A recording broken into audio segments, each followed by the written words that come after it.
some of the chords I even call ninth chords, like I was talking earlier about this one.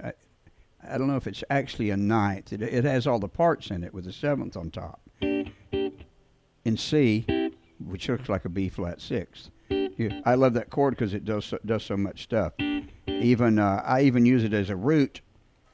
If I was in C, I would use the sixth and just minor it, and then it's the seventh. And they're all a lot of the movement I was doing. I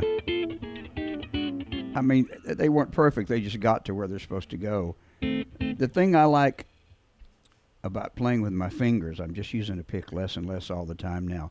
It's such a softer feel, especially for rhythm.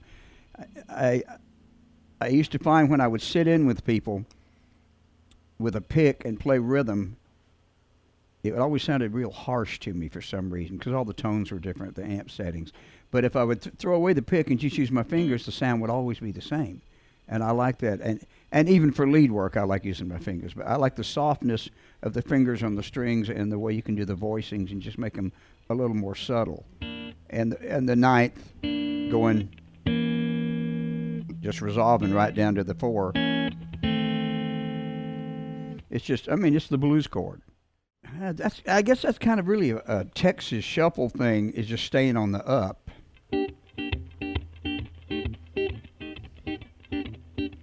You should really only hear the up. The Texas shuffle, the Fort Worth shuffle, the Southern shuffle, whatever we call it, it's a completely different animal. You go up north or west and you hear drummers and you say play shuffle. Well, they play a shuffle, but it's not that shuffle. And I think of that when I'm playing. I think of that groove. It's the one I was raised playing on. The first time I ever heard it, it was Sonny Freeman playing with B.B. King. It's a grace note. It's not whack, whack. We call it dun-ta whack, dun-ta whack, dun-ta whack. It's a note that's not there, but it is.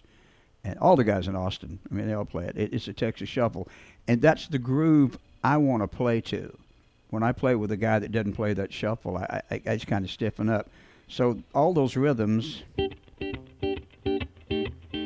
come from that ka-kun, from that snare drum laying that down. And like I said, the ninth is proverbial blues chord. There's so many things you can do with it. And I use this inversion a lot because it enables me to go a lot of places without having to move my fingers a lot. Those turnarounds, and once again, you're in an area where if you analyze them against the chord progression and the bass, theoretically maybe they're not supposed to work. But I'm one of those guys that thinks everything works. I don't think there's any bad notes. I think there's notes that need to be resolved, but they're not bad notes. I mean, you got 12 notes, you got 8 in a scale, so how many bad notes can you hit? So I mean, I play everywhere, and that one of those turnarounds is this one, which is another version of a 9 or a 7, to this diminished, to this, which looks like a minor 7th. I bet there's another name for it. To this, or it's actually A with a raised ninth. So it says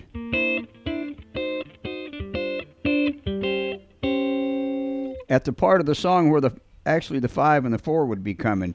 So you'd really want the bass player to go to 6 at the end of that,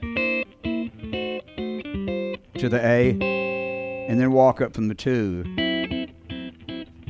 But I use it all the time when the bass doesn't go to 2. I like. And the same with this other one we were talking about. A variation of that old Stormy Monday thing. I do it. An 11th, I believe. I could be wrong about that. Flat this. Then to the 5, to the 4.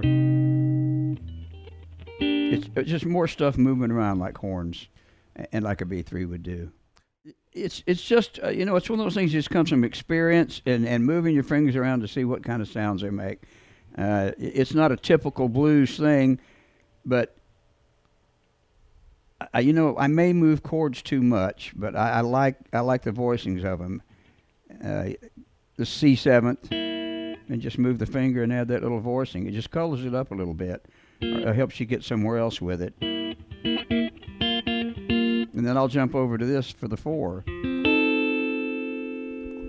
And the 5's right here. I like to challenge myself and put myself in a box sometimes. On a solo or even a rhythm part, I'll decide in advance I'm going to play here. No matter what the progression of the song is, I'm going to play here. I'm not going anywhere else. I'm going to play every chord in the song right here. It's a fun thing for me to see if I can do, especially in lead. You know, I pick out 1 or 2 strings, 1, 2 fret area, and decide you're going to play the entire solo there and never leave that spot. See if you can do it and make it interesting. And I like to do that with the chords too. I mean, if I'm doing the 9th here, flat that to get to the 4.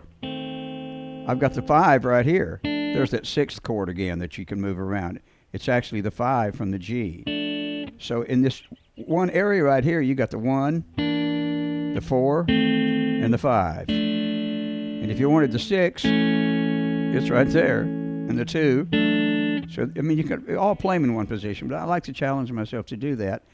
And then sometimes I like to just jump all over the neck and see if I can do that too.